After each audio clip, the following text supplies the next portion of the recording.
here, folks, we've got Glasgow City Chambers, Glasgow's seat of local politics and administration, designed in the elaborate Beaux-Arts style and declared open in 1888 by Queen Victoria.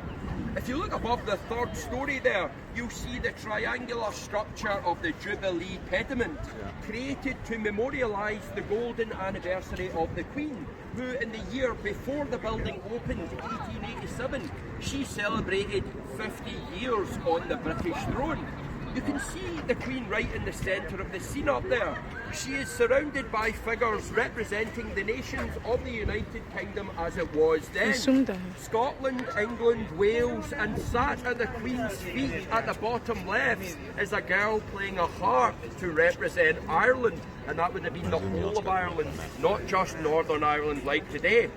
Further out, the figures symbolise parts of the British Empire as it was back then.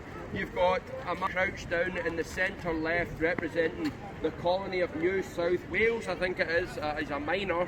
You've got men wearing turbans to the centre right representing India, and to the extreme right up there are indigenous people crouched down representing the nation of Canada.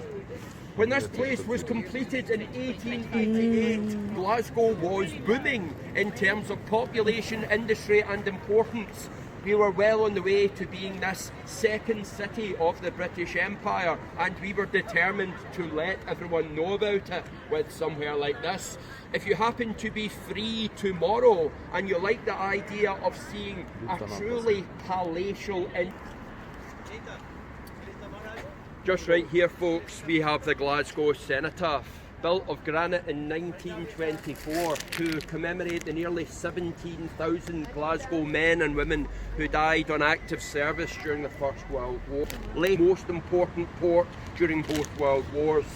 At these times, Greater Glasgow was an absolute industrial powerhouse, and the shipyards of Glasgow and the River Clyde especially were indispensable to both British war efforts. During World War II alone, the Clydeside shipyards built nearly 2,000 ships and repaired or converted nearly 25,000 for the Allied forces. My grandfather was a sheep, little known but momentous wartime meeting. In January 1941, President Roosevelt's special envoy to Britain, a man called Harry Hopkins, met with Winston Churchill in there, and over dinner, Harry Hopkins raised a toast indicating for the first time that the United States would be joining Great Britain and the Allies in the fight against the Axis powers. Of course, it was in December of